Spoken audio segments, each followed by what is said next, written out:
Hi everyone, I hope you can hear this okay. We are in Southampton city centre to actually try and catch as many as possible of the little lighthouses that are featuring all over the city. And well, I say little lighthouses, they are like 8 feet, so they're taller than me. But but anyways, just a very quick disclaimer. This is not gonna be a rolling tour, as in you're not gonna get the whole footage because they're spread all over town, and I'm really meaning all over town.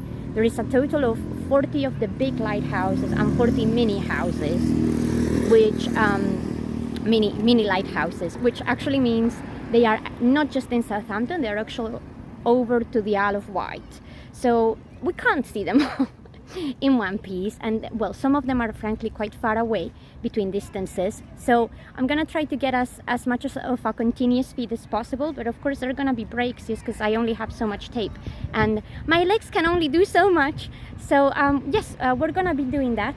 Now what will happen is that the footage that you're gonna be seeing and what I'm saying right now, you can obviously see me say it, and then you will be getting an edited audio once I get home, explaining a little bit about every other lighthouse and something else that I would like to add to it. I don't know if I'm gonna talk to you about the history of lighthouses or charity work or some random Southampton history facts. I haven't quite decided on that yet, but anyway, we're about to get started, so I hope you enjoy it. Hi everyone, so now this is me obviously recording from home, and I decided in the end that what I was gonna do was just pick up the footage from the lighthouses. I recorded the majority of their, not just their dimensions, color and whatnot, but the explanations about what they are and why they're here. So hopefully you can get that from the video, and in the meantime what I'm gonna be doing is actually giving you a little bit of a history of lighthouses, which I think is, well, very on theme, and also something that several of you ask us to do over social media and buy me a coffee. So this is because you requested it. If you didn't get to vote, well, be faster next time, I guess. This is what the people ask, and I am a people pleaser in that regards. So here we go. What I'm gonna do is sort of start with a history of lighthouses from antiquity and all the way to, let's say, modern times ish, roughly. that's the plan. But first things first, I think what we need to do is define exactly what lighthouses are. And it appears that particularly before classical civilizations and the development of the ancient world, at least in the places that we have proper records of, whether they are from an archaeological perspective or written perspective, lighthouses and perhaps this kind of navigation technique may have been used, but probably as a very rudimentary item, like lighting a fire on the top of a hill, just so you can find your way back. It's not necessarily a lighthouse, if you see what I mean. Maybe it's a hilltop with a light on top of it. But the proper idea of a lighthouse as any kind of structure that helps to navigate the waters really seems to come from antiquity, mostly from the time period of, ancient Greece and moving forward. In many ways, is about understanding the development of cities and what humans need to get through and back home from the water. Because to many people, just because you live by the water, it doesn't necessarily mean you have the right infrastructure to deal with it. So just because many cities and many civilizations had a coastline, it didn't necessarily mean they developed ports as we may think about them nowadays. Okay? A lot of people and a lot of civilizations either didn't see the need or simply did not have the technology, or they lived in communities that were a bit more fragmented to have the kind of access to a port, which at the end of the day is a communitary kind of facility. So the proper development of lighthouses really comes from the idea of proper ports, of proper port towns coming into play. And we think that potentially the majority of these structures, at least to begin with, are created not so much to help the ships navigate the coastline, but to actually help them get in and out of the port facilities, if you see what I mean.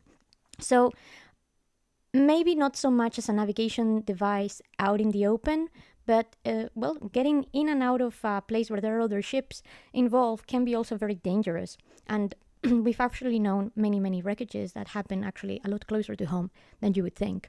So this seems to be the original proper creation of these structures.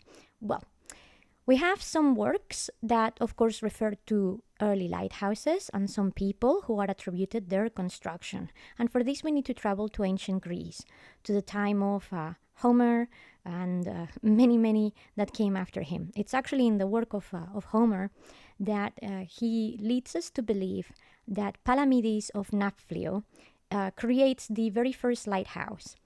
And this is not entirely surprising for us because Palamedes is associated with several other inventions. So, it is an appropriate claim, if you see what I mean. However, throughout the classical Greek period, we have other lighthouses that become really important and not always easy to determine for us which one was first, if you see what I mean. Of course, one of the most famous ones is the Lighthouse of Alexandria by Sostratus of Cnidus, and which something that perhaps may be surprising to you guys is the Colossus of Rhodes. In reality, I know that a lot of people are aware of the Colossus of Rhodes as this statue that was created as a celebration of the success of Rhodes against the attack by the Macedonians.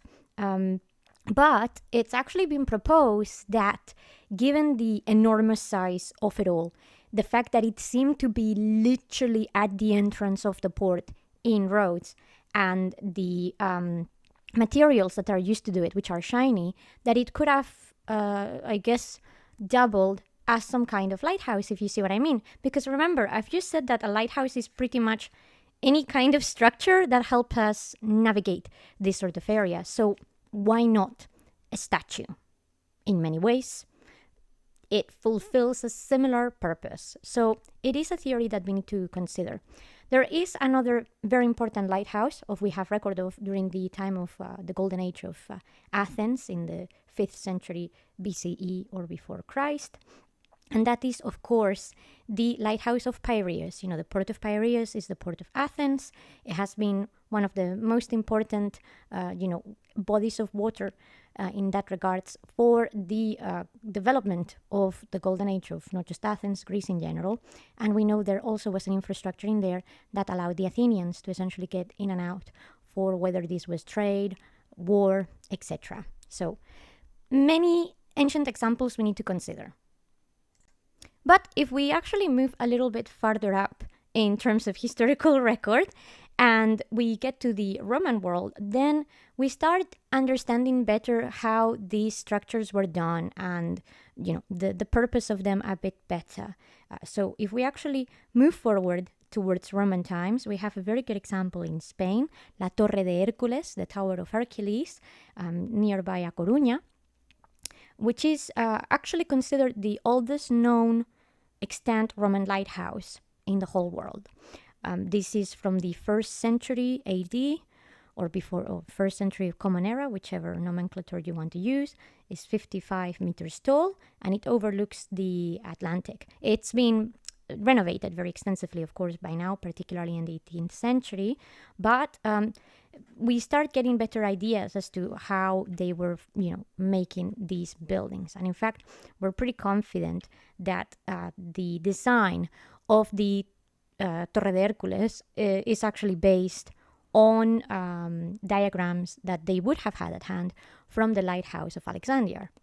So as a result, we cannot necessarily, if you see what I mean, ignore the previous examples and think, oh no, the Romans built the first proper, lighthouse as we know it to be. This must be the thing. It's not so simple. There are always borrowings from one place, to another. And the other problem that we have is that a lot of these ancient structures don't survive. And the only records that we have are either in stories or, from perhaps maps or other kinds of alternative sources rather than the thing itself. But in any case, and speaking a bit more about the Torre de Hércules, this is actually a UNESCO heritage site, in case you didn't know that.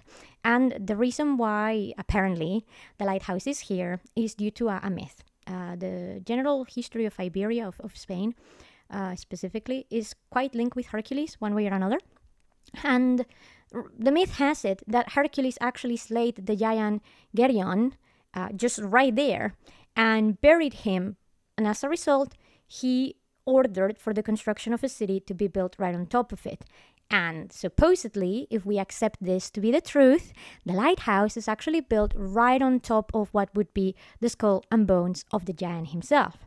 So, as you see, it's not just the fact that it's a very important monument from that regards and that it fulfills an important function in the ancient world, because you may recall the Romans actually called the Mediterranean Mare Nostrum, and the pass through Gibraltar onto the open sea was often considered to be, uncharted territory. Navigating in the Mediterranean is much more difficult than in the Atlantic for obvious reasons. The currents, the winds, even the water itself, or the type of, sea life that you can encounter. So the location of these lighthouses also tell us, obviously, that those may have been areas that required extra assistance or that were important and had a lot of flow of boats overall. So we can learn a little bit more as well about the human civilizations that encountered them. Now we flash forward a little bit more to the Middle Ages, and it's a new world of wonder, because the Middle Ages are going to bring brand new technology in terms of construction and physics, etc., that are going to help us develop better lighthouses, or at least, create different types of this kind of structure. Now, one of the oldest lighthouses we actually have in the world, certainly in Europe, it comes from Ireland. It's actually in Hook, the lighthouse in Hook, and it is a circular shape. So we start seeing how this is not just like a tower. We're obviously working different measurements and trying to perhaps think about how people are going to get up there. Because the reality is that, first of all, we're not always entirely sure who is keeping the lighthouse, if you see what I mean. If there are people who is actually their job to do that, if it's just people who maintain it from the community on like some kind of schedule. We don't have all those many ideas. We also don't have entirely all the information exactly about how things work internally. Like, even though we may be able to tell you, hey, this was built this way, that doesn't necessarily mean that we know how, for example, the system of beacons was lit inside, or how they maintained the light going on so that the ships would be able to find their way home. So we start seeing changes, but despite the changes, we don't have, all of the answers. So don't get too overexcited just yet. Things will start improving in terms of our knowledge, but we need to pass through the Middle Ages first and foremost. So apart from the lighthouse in Hook, there is another very important example that starts getting us closer to more modern times, and that actually comes from France, from Cordouan. And the lighthouse in Cordouan in France is considered the patriarch of lighthouses. It is in the area of the Gironde estuary, and it is considered the 10th tallest traditional lighthouse in the world, also UNESCO patrimony. Well, the lighthouse was established for the first time in the 100 Years' War, during, of course, the conflict between England and France, because at that moment in time, this section of France was actually under English control. And Edward, the Black Prince, decided to erect the lighthouse in there to make navigation easier for the English boats sailing, back and forth through the channel. Well, it had to be repaired extensively, and in the 16th century is given a new design from the time of the Renaissance, and later on in the 18th century is also given a parabolic extension. So it's not just the fact that it's an old lighthouse, it's been maintained, it's become, a thing of its own right, carried on many traditions, and in fact, like I said, it is actually still inhabited, by the way, and potentially the oldest one that we have in, not just the older one we have in France, but the oldest and last one to be inhabited for all this long by somebody who actually takes care of the thing. So as you see, we start having changes. With the improvement of the structure, we start seeing changes into the society.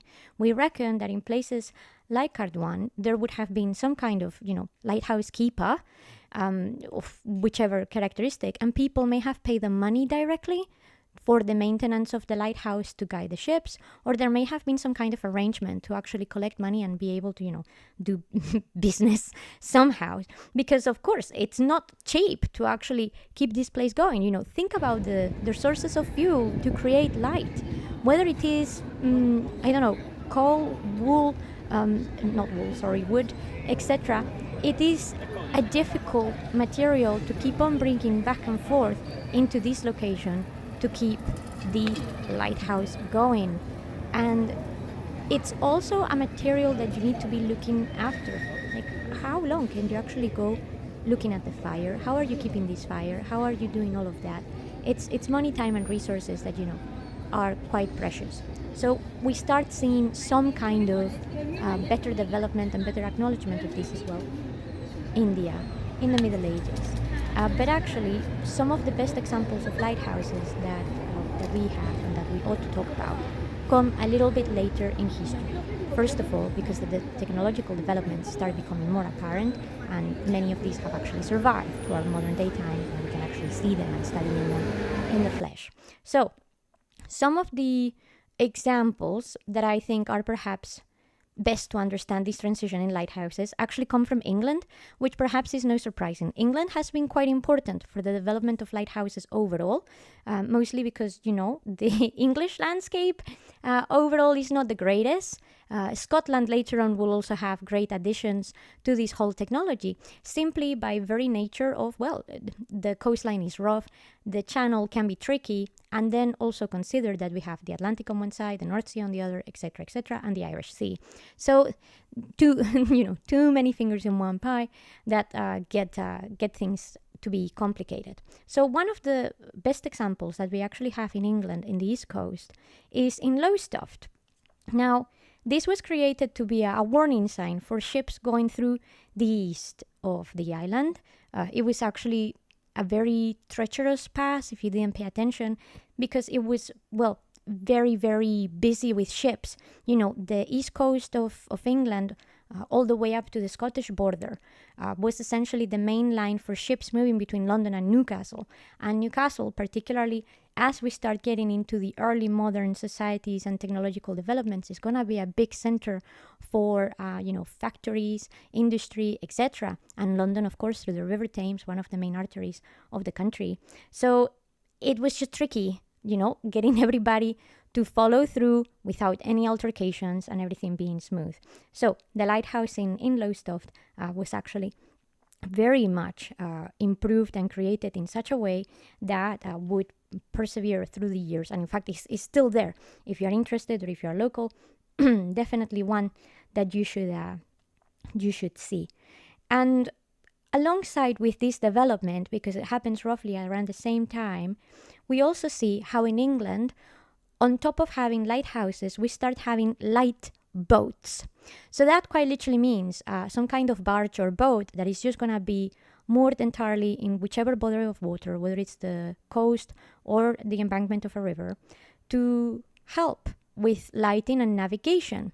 Because the main problem that we have with lighthouses up until here, and we're going to learn about that in just a second, is, where can you put them? The stability of places where you normally would put a lighthouse by the sea are not necessarily easy access or all that safe. So sometimes you don't have the terrain to put that set of lights to guide someone. So the first world lightship happens in the River Thames in the year 1732, and this is the Nore. This was done because in this area of the River Thames, there is quite a dangerous bank of sand, and it caught a lot of ships in there. Many of them got marooned. Many of them actually got damaged, and it just proved to be problematic.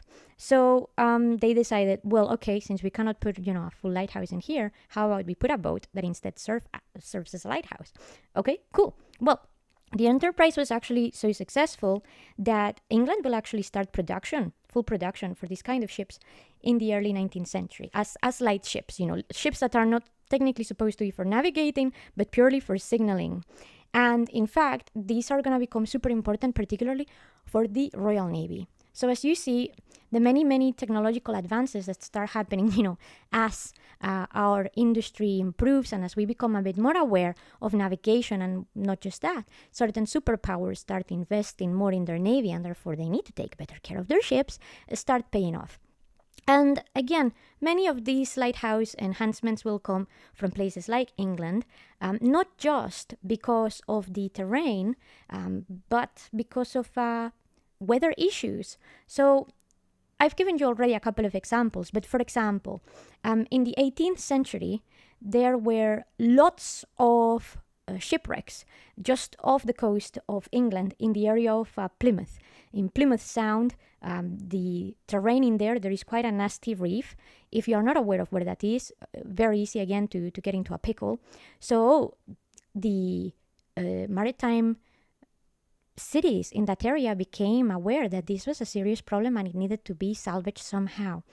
On top of that, a few years prior to that, and also in the 18th century, many eyebrows were raised as a result of really bad weather in the British Isles. We actually had a very nasty storm, the Great Storm of 1703, which, as I'm recording this on the 24th of August, I can vouch for how awful that must have been, because England now is just been suffering the tail end of Hurricane Ernesto and Storm Lillian.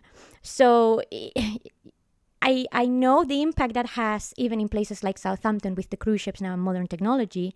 Imagine this with ordinary sail ships at the beginning of the 18th century. It was a really big thing. It was a very awful cyclone which killed 1,000 seamen, blew off course many ships, like hundreds of miles, which is obviously a serious problem for navigation. And even inland, it caused serious flooding and lots of deaths as a result of that. So it was particularly bad, mostly in the areas where the bad weather in England normally hits, like the West Country and later on further up in Wales. But it was sincerely quite bad. In fact, modern scientists actually gathered that this great storm of 1703 was actually essentially, in the terms that we would consider them nowadays, a grade 2 hurricane. So, of course, if you're having to deal with that left, right, and center every day of your life, it's going to become, I guess, something that drives your desire to improve technology. And it's no surprising that it's actually often maritime nations from the Atlantic that become, very invested in the development of better lighthouses and navigation devices rather than, for example, in the Mediterranean, because of what we were just mentioning a moment ago. Water is completely different. Well, as a result, there is going to be a lot, and I'm talking of a lot of civil engineers in England that will really go hardcore into the development of better technology for ship navigation and better lighthouses.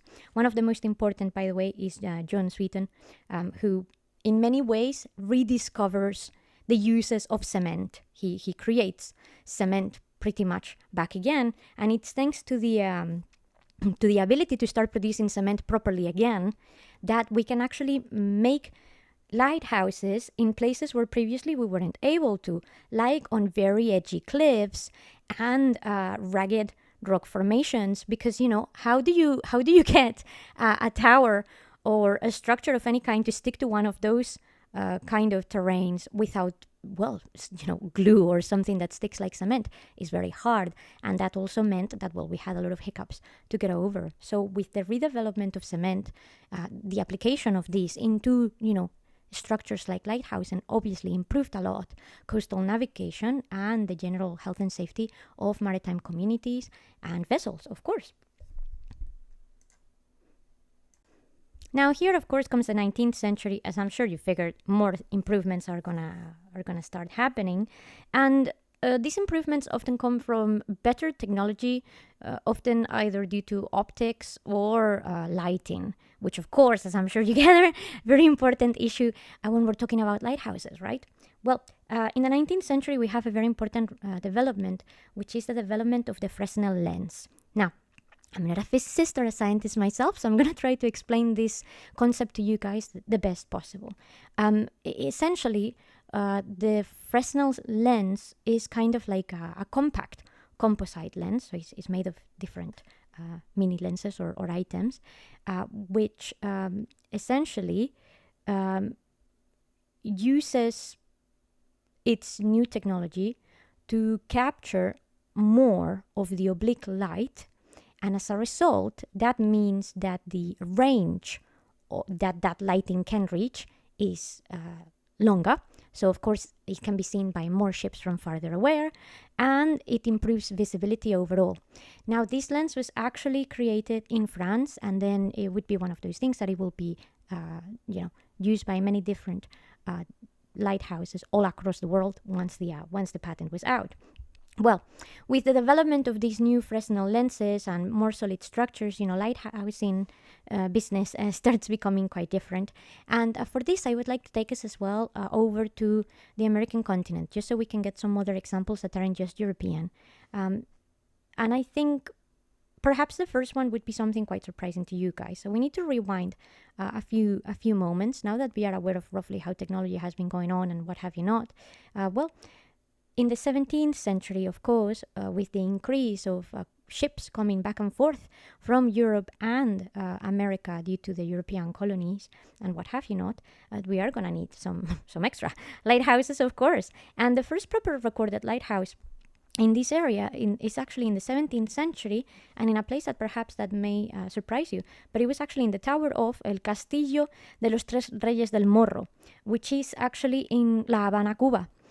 And it is quite remarkable because it's not a lighthouse that was built like on its own. It belongs to a fortified complex, where then the lighthouse was added, if you see what I mean. But it's actually super important because through this area, Cuba, in this particular sense, is going to be the biggest crossing point in the Caribbean, and it's the vast majority of the traffic for all the ships coming in and out of Spain are actually going to be depending on this area. So this particular lighthouse is very, very important for the development, or at least the inception of lighthouses in the United States, which are going to carry on with the technology coming on from Europe. Moving from this one, in the US, properly speaking, the first quote-unquote proper lighthouse is actually Boston Light. This was the original was from 1716, but it was redone in 1783. It's actually considered a National Historic Landmark, and it is in many ways another, I guess, checkpoint in how complicated navigation can be, right? If you consider what Boston is on the East Coast, we do know that the area of Massachusetts Bay and surrounding areas had been problematic all the way since the Mayflower arrived in here. Not just because of the terrain, but because of weather. We're not just talking of winds and rain. That area freezes. If you don't necessarily see how far out the ice is coming, or the condition of the water in that regards, you are doomed. So Boston and surrounding areas are going to become key for the development of those lighthouse communities in the United States. So very, very important, and I guess to some extent not all that surprising, since some of that technology is going to come through British, of course, rule, and their interactions, of course, with the Spanish colonies, which are going to go into the south of the United States for sure. Well, the importance about the Boston Light is that since its establishment, it will bring attention to, again, very rough coastal landscape that we have over there, particularly between the area of Delaware and North Carolina. And if any of you are listening from over there, I'm sure you can vouch for these problems. So this is what actually leads to perhaps one of the developments of one of the most famous lighthouses in the US. and that shows a new development in terms of structure and construction. This is in Maryland, where we have, of course, the lighthouse in Chesapeake Bay, the Shoal in there, which is considered perhaps the best example of screw pile lighthouses. And you're probably wondering, what the hell is that? Well, so was I. So I went to look out for this. And a screw pile lighthouse is built slightly different. It is the kind of lighthouse that you guys find on like a little platform, standing on some kind of piles and screwed either to a sandy bank or to, muddy seabed. So now we're not just constructing lighthouses in places where you would expect a lighthouse to be. We're creating actual platforms and using, again, the surrounding area to, establish these kind of resources so that the environment can be well protected, and the ships as well, which is, quite handy. On that regards, by the way, the Shoal Light in Chesapeake Bay is also a very, very beautiful monument, and that's one of the reasons why it has a lot of fame, not just because, from the point of view of structure making and the importance that it has to navigate in this very rough coast, but even from the point of view of aesthetics, some of these lighthouses are actually quite charming and quite endearing. Well, we move on, and of course we have a few more developments. The next one that really comes in already into the late 19th, early 20th technology is, again, technology that has to do with the lighting itself rather than necessarily the structure, which makes sense if you think about it. Structure is something that humans had been working on for many, many years. We had an idea or two of how to do it, but improving on lighting was an issue because, particularly as we get into the industrial age, a lot of these lighthouses are being fueled by either coal or gas, so not necessarily the easiest materials to keep under control. So a Swedish scientist, Gustav Dalén, who will actually win a Nobel Prize for this, creates the Dalén light, which is essentially like a proper flashing light with a sensor that operates only in dark. And why was this necessary? Well, by this moment in time, we had developed, buoys, and this kind of, in case you don't know what a buoy is kind of this floating thing that appears in the water and that can signal, again, certain areas of the port for ships to know where things are.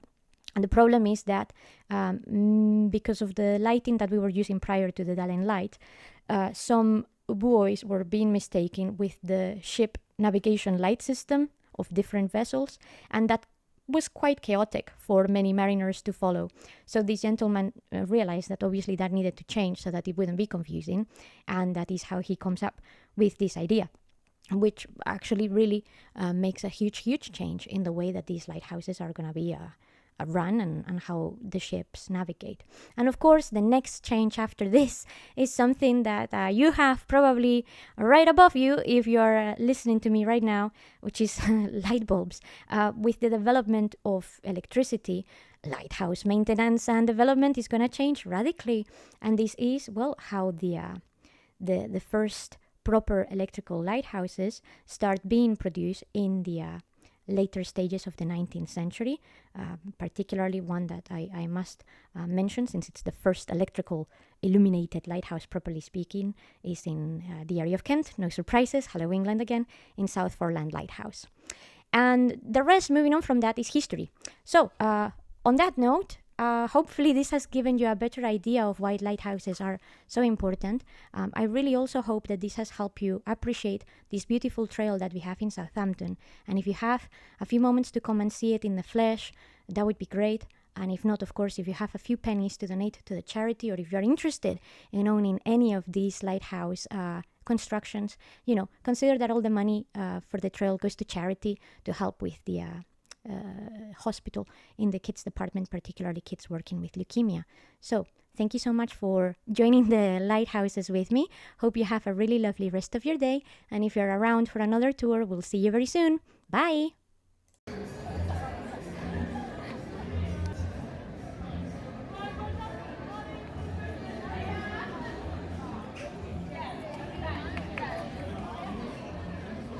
And just a very quick add-on, just so you can realize how silly tour guiding can be sometimes. As you can see from my absolute facepalm, I thought I was actually done with the light trail. And as I was walking back home from recording this, I saw the first lighthouse I had seen from the city, because it's literally on my neighborhood. So I had to take out the tape again and record one more time, because I did not want to lose it, because I actually think this one is very, very cool. So there you go, little hiccup as to how this happened, a little bit of a blooper reel for you guys. But in any case, hope that you've enjoyed it, and now that you have as many lighthouses as I could potentially actually find, enjoy them, and thank you for watching.